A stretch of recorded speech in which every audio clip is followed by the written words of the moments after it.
এরকম ভাবে বিক্রি করতে হতো? কেন সংসার চালানোর জন্য। সবাই আছে, বাবা বাদে। ছেড়ে চলে গেছে কেন, বোন হলো। আমি মা আর বোন। আমি এই বিক্রি করছি, দেখতে পাচ্ছেন। আমি কি নাম জানি? এই কেচি মেচি হাবি যাবি। আগে কি বিক্রি করতে? বাদাম। যখন যেটা পাই তখনই বিক্রি করি।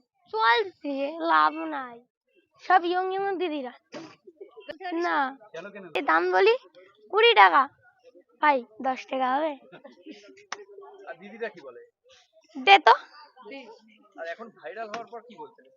এই তোকে তো ফোনে দেখলাম, এই তোকে তো ফোনে দেখছি, এই সকালেই তো দেখছি। এটা ভালো লাগে শুনতে? না। কেন, লজ্জা পাস? হ্যাঁ। এই গাড়ি ঢুকে গেছে, পুরনো গাড়ি দিয়েছি। পড়াশোনা কেন করিস না? ভাল লাগে না। মানে এখন কি টাকা রোজগার করতে হয় সংসার চালানোর জন্য, তাই? হ্যাঁ। কিসের জন্য? খাওয়ার জন্য। সংসার চালাই কে, তুই? আমিও মাও। আর বোন কত ছোট? একদম ছোট। বোন ছোট? বোনের পড়াশোনা কে করে? বোন একাই পড়ে। না, পড়াশোনা কোনো স্কুলে পড়ে না বোন? হ্যাঁ। তুই চালাস পড়াশোনা খরচা? না না, মা। মা। আর তুই প্রতিদিনের টাকা নিয়ে কি মাকে দিস? হ্যাঁ, এদিকে টাকা প্রতিদিন টাকা নিয়ে কি মাকে দিস? হ্যাঁ। দুপুরবেলা কোথায় খাস? হোটেলে কালিদির ফ্রি দেয়।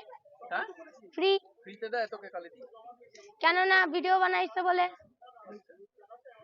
আর তুই কত অবধি যাতায়াত করিস? হাবড়া বা দত্তপুকুর। গঙ্গায় যাস না? বনগাই তো যাই। কোন কামরায় উঠি? খালি তো লেডিসেই থাকি আমি। কেন? লেডিসেরই তো মাল এগুলো সব। তারা কেনে তোদের সব কি বলবো আমি। আচ্ছা, বলছি যে বাচ্চা গেল সকালে, এখন এখন কোন গাড়ি ধরবি? আপটেন। তারপরে বিকেলে যাবি কখন বাড়িতে? আমি যাবো সেই 8:30। বাড়ি